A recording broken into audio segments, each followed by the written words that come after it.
자, 이번에 읽어볼 이야기는 료맨스쿠나입니다. 료맨스쿠나. 그 일본 만화 그 주술회전에 료맨스쿠나라는 존재가 나오죠. 근데 이거에 대한 오래된 괴담이 있다고 합니다. 이거 한번 읽어보도록 하겠습니다. 료맨스쿠나. 나 건축 쪽 일하고 있는데 얼마 전에 이와테 현에 있는 오래된 절 하나를 철거하게 된 거야. 이제는 참배객도 완전히 끊겨서 사실상 아무도 안 쓰는 절이었지. 그래서 절을 부수고 있었는데 동료가 갑자기 나를 부르는 거야. 야, 땡땡, 잠깐 와봐. 가보니까 동료 발치에 새카맣게 변색된 길쭉한 나무 상자가 하나 놓여있는 거야. 이게 뭐야? 그러게, 이게 뭔가 싶어서 말이지. 본당 안쪽에 있는 밀폐된 방에 놓여있더라고. 나무 상자 크기가 한 2m쯤 됐나? 상당히 오래된 물건처럼 보였고 나무도 꽤 썩어 있는 것 같았어. 겉면에는 하얀 종이 한 장이 붙어 있었는데 거기에 뭔가가 써 있는 거야. 꽤 옛날 필체라는 것 정도만 알겠더라. 범자 같은 글씨도 얼핏 보이긴 했는데 종이가 이미 다 너덜너덜해져서 뭐라고 써 있는지 거의 알아볼 수가 없었어. 그나마 겨우 읽어낸 부분이 대정 땡땡년 땡땡 7월 땡땡의 주법을 써서 료맨스쿠나를 땡땡에 봉한다. 대충 이런 식의 내용이었어. 나무 상자에는 못이 촘촘히 박혀 있어서 우리 쪽에서 함부로 열 수 있는 상태도 아니었고 관리 업체 쪽 사람도 내일 예전에 여기 계시던 주지스님께 한번 여쭤볼게요 라고 해서 그날은 그 나무 상자를 근처 가건물 안에 그냥 옮겨두고 끝내기로 했지. 그 다음날 아직 해체 작업 현장에 도착도 하기 전에 관리업체 쪽에서 먼저 전화가 온 거야.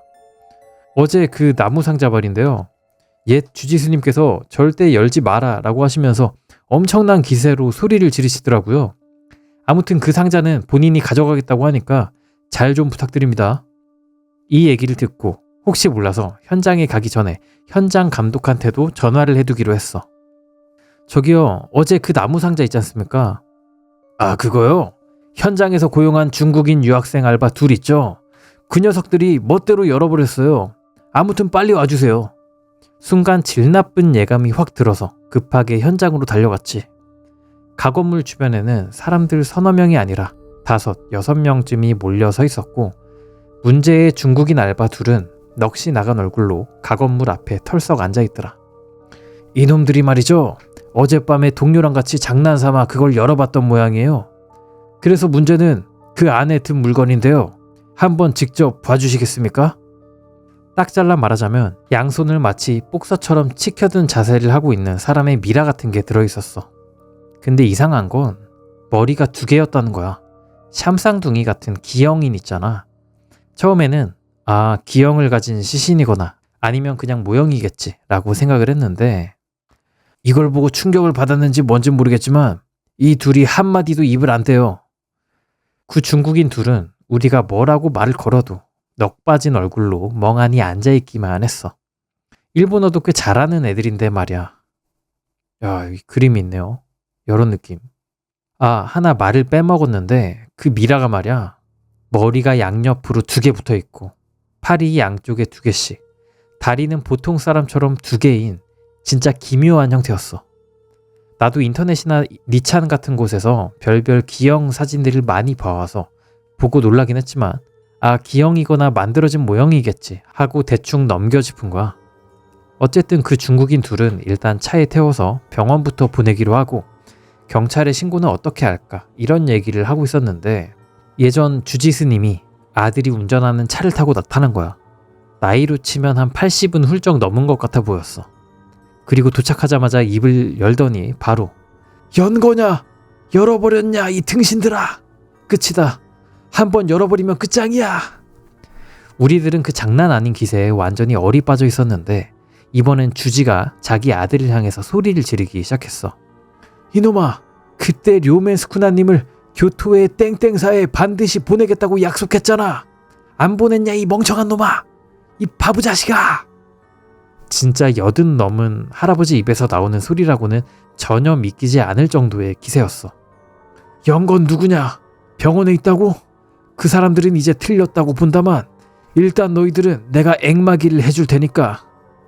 솔직히 우리도 무서워서 그냥 시키는 대로 했어. 주지가 경문 같은 걸 외우면서 경전 비슷한 걸로 우리 등과 어깨를 꽤 세게 내리치더라. 위식도 꽤 길어서 30분 정도는 했던 것 같아. 그렇게 위식이 끝난 뒤 주지는 그 나무 상자를 차에 싣고 떠나기 전에 마지막으로 한마디를 했어. 안 됐지만 너희들 오래 살진 못하겠어. 그 뒤로 있었던 일은 이렇다. 중국인 알바 둘 중 한 명은 원인 불명의 급성 심근경색으로 병실에서 죽었고 나머지 한 명은 정신병원으로 옮겨졌어. 해체 작업 인부들 3명도 정체불명의 고열로 쓰러졌고 나는 현장에서 못을 밟아서 발을 관통하는 바람에 발바닥을 5바늘이나 꿰매게 됐지. 정확한 건 전혀 모르겠지만 내 생각엔 그건 역시 기형을 가진 인간이었고 차별과 핍박 속에서 한을 잔뜩 품은 채 죽어간 사람이 아니었나 싶어. 왜냐면 그 얼굴, 표정이 진짜 장난 아니었거든. 그 절이 있던 지역도 예전에 불악 집단이 있었다고 하니까 그것도 뭔가 관련이 있는 걸까? 아니, 아무 상관없을지도 모르겠지만 그래도 오래 살고 싶습니다. 나도 말이야, 오컬트 게시판 드나들 정도의 인간이고 이런 얘기에는 솔직히 흥미진진한 타입이라 진상이 궁금해서 주지한테 여러 번 연락을 넣어봤거든. 근데 완전히 씹더라. 대신 그날 같이 왔던 아들, 50는 넘었고 부동산 업을 하고 있는 아들인데 그 아들의 연락처를 겨우 알아냈어. 이 사람이 비교적 성격도 밝고 좀 화려해 보이는 타입이라 혹시 이쪽이라면 조금은 뭔가 들을 수 있지 않을까 싶어서 오늘 저녁에 같이 술 한잔하기로 약속을 잡아놓은 상태야. 뭔가 들은 게 생기면 내일쯤에라도 다시 써볼게. 료멘 스쿠나의 얘기라면 무나카타 교수 정기고라는 만화에서 본 적이 있어. 거기서 스쿠나족이라는 집단이 나오는데 아마 옛날에 일본에 건너온 외국인들로 추정되는 사람들이 태고의 일본의 문화를 전해줬고 그게 이즈모권 문화 형성의 바탕이 되었다 라는 식으로 얘기가 전개돼. 그래서 이나바의 흰 토끼 전설도 오쿠니 누시노 미코토의 나라 만들기 이야기들도 사실은 이 스쿠나족을 모티브로 한 전승일 거라고 하더라.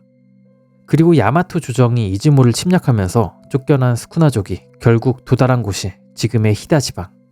일본 서기에 따르면 히다 지방에 료멘 스쿠나라는 괴물이 있어서 사람들을 죽이고 다녔고 그래서 군대를 보내 토벌했다는 이야기가 나온다더라.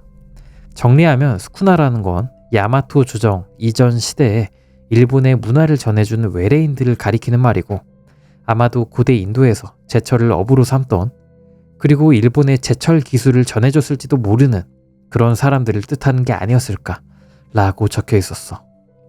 그리고 이즈모의 어느 장소에서 발견된 동굴 깊은 안쪽에 있었던 게 료멘 스쿠나의 조각상이었다 라고 무나카타 교수 정기고에 나오더라. 내용을 요약하자면 이나바의 흰토끼 이야기는 일본에 건너온 외국인들이 태고의 일본의 문화를 전해준 걸 신화화한 것. 오쿠니 누시의 나라 만들기 이야기는 이런 외래인들이 야마토 조정에 의해 정복, 흡수되는 과정을 신화화한 것. 료멘 스쿠나 전승은 야마토 조정에게 토벌된 스쿠나족이 후대 기록 속에서 괴물화된 것이라는 해석. 스쿠나족은 라마선이라는 배를 타고 일본에 왔다고 쓰여 있었는데 그 배가 거울처럼 새카맣게 빛나는 배였다고 하더라. 라마는 흑단 계열 나무 이름이라고 적혀 있었고 근데 원글에서 료멘 스쿠나가 들어있던 상자도 검게 변색된 나무 상자였었잖아. 어쩌면 그 상자도 라마로 만든 게 아닐까 하는 생각이 들더라고. 그렇다고 본다면 료멘 스쿠나님도 도망쳐 살아남아서 이와테 지방까지 흘러들어온 스쿠나족의 후손일지도 모르지. 뭐 오컬트 게시판 분위기에는 안 어울리는 얘기일지도 모르겠다고 생각하면서도 한번 써봤다. 겨우 막판에 가서야 주지 스님의 아드님이 역시 직접 만나서 얘기하는 건 좀 이런 식으로 나오셔서 그래서 그럼 전화로 하면 어떠신가요? 라고 물어보니 말할 수 있는 데까지만이지만요 라는 조건 하에 얘기를 들을 수 있었어. 시간으로 치면 30분 정도? 꽤 이것저것 많이 얘기해 주셨어. 상당히 수다를 좋아하는 아저씨더라. 중요한 부분만 골라서 요약해볼게. 미안해요. 아버지가 신신당부하셔서 사실 전화로 말하는 것도 위험하긴 한데 아니요, 제가 무리하게 부탁드린 거니까요. 그러면 그건 결국 뭐였던 겁니까? 그건 다이묘 시대에 프릭쇼에 내보내지던 기형인간이야. 그럼 그 결합된 상태 그대로 살아있었던 건가요? 샴쌍둥이 같은? 그렇지. 태어나고 몇 년 동안은 이와테의 어느 부락에서 살았던 것 같은데 생활이 너무 공공해진 부모가 인신매매꾼에게 팔아버린 모양이야. 그래서 프릭쇼 쪽으로 흘러 들어간 것 같다고 들었어. 그렇군요. 그런데 왜 그런 미라 같은 상태가 되어버린 건가요? 정확히 말하자면 즉신불이지. 여기서 즉신불이란 수행자가 생전에 살아있는 채로 스스로 미라가 되어 신격화된 존재를 즉신불이라고 합니다. 즉신불이라고 하면 그럼 자발적으로 그렇게 된 건가요? 자네, 이 얘기 누군가한테 말할 거지? 솔직히 말하자면 말하고 싶습니다. 솔직해서 좋네. 뭐 나도 모든 걸 다 말할 생각은 없지만 그거 말이지 억지로 그렇게 된 거야. 그 당시에 지금식으로 말하자면 막장 사이비 종교 집단이 하나 있었거든. 단체 이름은 좀 봐줘. 아마 지금도 몰래 활동하고 있을 테니까. 혹시 이름만 들으면 누구나 그 교단 하고 알만한 데인가요? 몰라. 모른다니까. 극비 중에 극비야. 진짜 악질 사교니까. 그렇군요. 이 교주라는 인간이 정말 답이 없는 자식이라서 말이야. 외법 같은 것만 써먹는 놈이야. 외법이요? 그래. 쉽게 말해선 해선 안 되는 짓이라고 보면 돼. 예전에 진원 립천유가 사교다 외법이다 하면서 욕먹었었잖아. 그거랑은 비교도 안 될 정도로 훨씬 더 악질이야. 여기서 진언 립천유는 중세 일본에서 성의식, 해골의식을 행한다는 이유로 정통 진원종에게 이단으로 몰렸던 밀교 계통이라고 합니다. 실제로는 경쟁 교단들이 과장해 만든 이미지가 크며 후기에 금기적 사교의 대표 사례처럼 소비된 집단이라고 하네요. 구체적으로 어떤 짓을요? 그 당시 자료도 아무것도 남아있지 않고 이름도 가명이야. 원래부터 공개적으로 활동하던 인물도 아니라서 말이지. 지금도 그 교단이 남아있다 해도 지금 교주랑은 이어지는 계보도 아닐 거고. 그러니까 이름은 말해줄게. 모노노베 텐고쿠. 이게 그 교주 이름이야. 모노노베 텐고쿠. 가명이겠죠?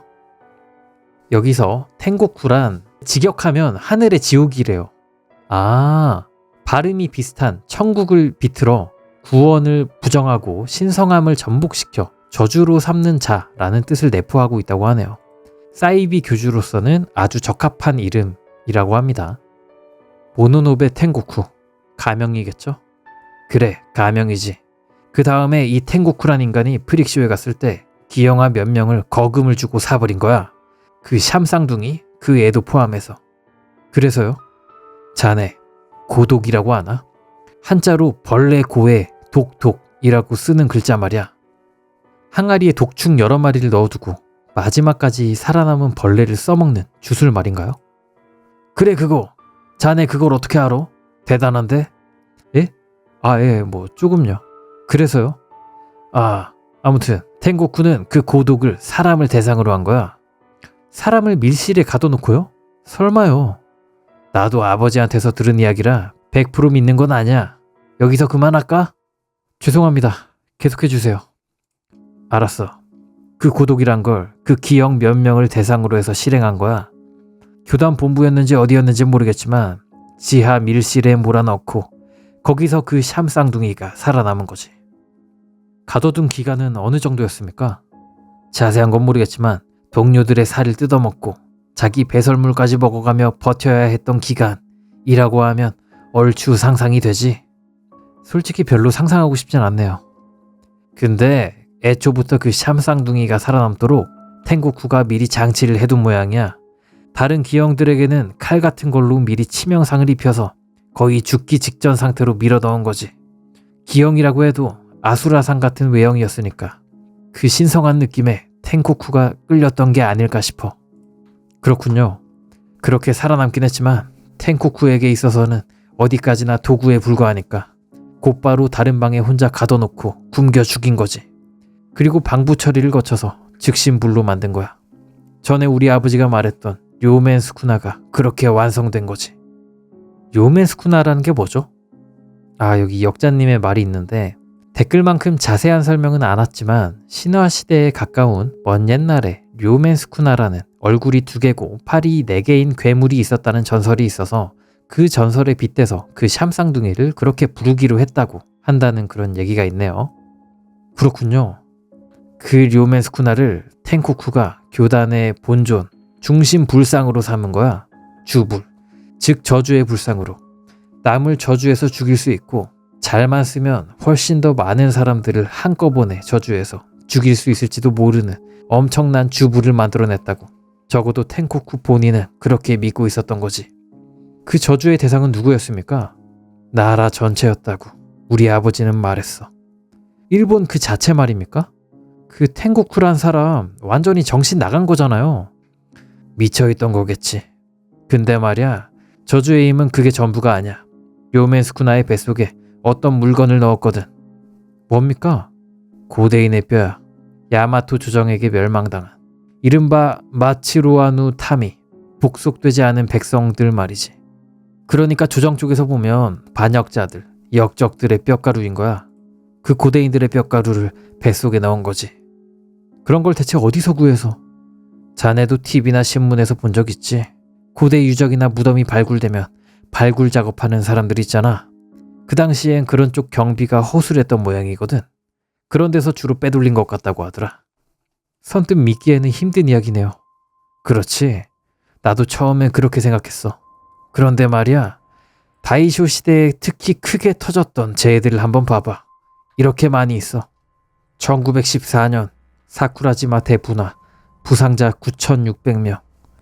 같은 해에 아키타 대지진, 사망자 94명. 또 같은 해 호조 탄광 폭발, 사망자 687명.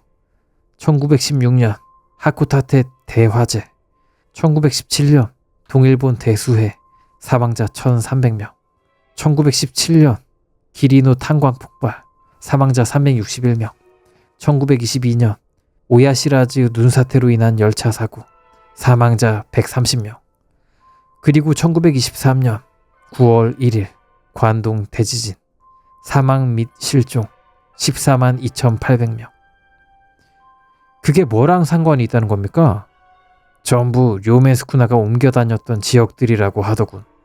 설마요, 교단 지부가 그렇게 각지에 있었다는 말입니까? 아니, 그건 그냥 우연이겠죠. 솔직히 아직까지는 그냥 웃음이 나왔다. 나도 말도 안 되는 소리라고 생각해. 그런데 다이쇼 시대 최악이자 최대의 재해, 관동 대지진이 일어난 그날 말이야. 그날 지진이 일어나기 직전에 텐고쿠가 죽었어. 죽었다고요? 살자 했다고 들었어. 순수 일본인은 아니었다는 소문도 있는 것 같고. 어떻게 죽은 겁니까? 일본도로 목을 쭉 그어버렸대. 료멘 스쿠나 앞에서. 그리고 피로 쓴 유서가 남아 있었는데 뭐라고 쓰여 있었습니까? 일본 멸망에 마땅하다. 그게 관동 대지진이 일어나기 바로 직전이었다는 말씀이시죠? 그렇지. 우연이겠죠? 우연이겠지. 그때 료멘 스쿠나랑 텐고쿠는 어디에 있었던 겁니까? 진원지에 가까운 사가미만 연안 부근이었다고 하더라. 그 이후에 료멘 스쿠나는 어떤 경로로 이와테 그 절까지 오게 된 겁니까? 그 부분만큼은 아버지가 말해주질 않았어. 그때 주지 스님이 왜 교토의 절로 안 옮겼냐고 소리치셨지 않습니까? 그건 뭐였습니까? 아, 그 말 들었구나.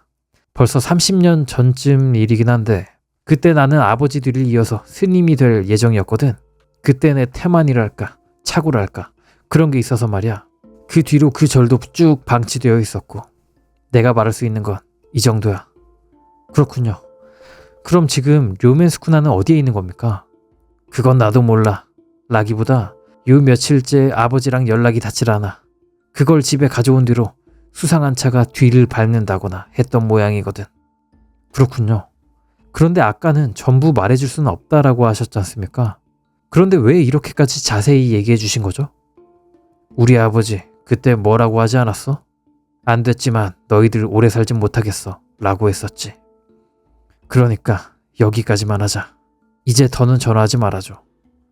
감사했습니다. 여기까지가 전화로 들은 내용을 내가 요약해서 옮긴 거야.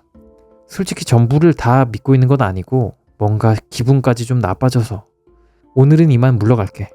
연속글 장문이라 미안. 여기까지가 료멘스쿠나 니찬에 올라온 괴담이었는데요. 밑에 역자님의 좀 해설 같은 게 있네요. 이거 한번 보겠습니다. 일본이나 중국 등에서는 선천적인 장애를 가진 사람을 차별함과 동시에 신의 아이라고 특별시 여기는 사상이 공존해 왔습니다. 특히 샴쌍둥이를 아수라의 환생으로 여기는 것처럼 사이비 교주의 눈에 들었다는 것도 있을 법한 이야기라고 생각되네요. 괴담의 내용을 보니 주술회전 작가님이 이걸 참고로 스쿠나와 주인공 이타도리를 구상하지 않았을까란 생각도 들었습니다. 전승에서의 료멘스쿠나는 주술회전의 스쿠나, 후에 만들어진 죽신불의 료멘스쿠나 손가락을 먹은 이타도리, 이런 식으로 말이죠. 만화로 본 사람은 텐고쿠를 모티브로도 캐릭터를 만들었다는 걸 알 수 있겠네요. 사이비 종교 같은 옷을 입고 있기도 하고 전 일본을 대상으로 한 저주와도 연관이 있으니까요. 모르는 사람들은 곧 나올 주술회전 3기를 기대하시길. 어허.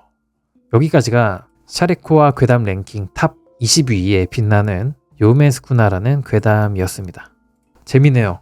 그러니까 주술회전에 이타도리랑 스쿠나가 있는데 그 두 명이니까 같은 몸에 두 얼굴의 사람이 있는 거잖아요. 그거 모티브를 여기서 따왔구나 싶었습니다.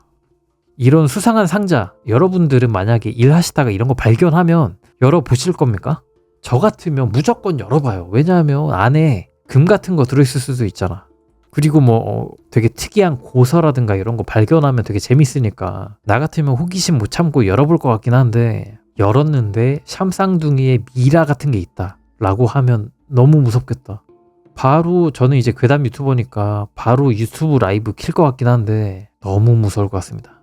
무조건 열어보지. 시체가 들어있을 거라고 누가 생각하겠어요. 그런가? 그러니까 무조건 나 좀 열어주세요 라고 생겼어. 그런 느낌이야. 근데 이 괴담에서 되게 충격적이었던 거는 관동 대지진이 진짜 유명한 재난이잖아요. 전 세계적으로 엄청난 지진이었고 사람 진짜 많이 죽고 엄청난 피해를 줬던 건데, 그 관동 대지진의 전말이 이 사이비 교주에게 있다라는 이 결말이 되게 충격적이었습니다. 일본 멸망에 마땅하다. 왜? 이유가 궁금하다. 이유가. 모노노베 텐고쿠도 차별받은 스쿠나족의 후예라는 의견이 있어요. 그래서 차별을 당해가지고 멸망에 마땅하다고 한 건가? 우리 일족을 차별을 했으니까? 그래서 최후에 남은 일족의 원한으로 일본을 멸망시킬 저주를 걸었다라는 해석이 있었습니다. 그렇구만. 스쿠나 일족의 복수극이었다라는 이야기였습니다. 아무튼 여기까지가 요멘스쿠나 이야기였고요.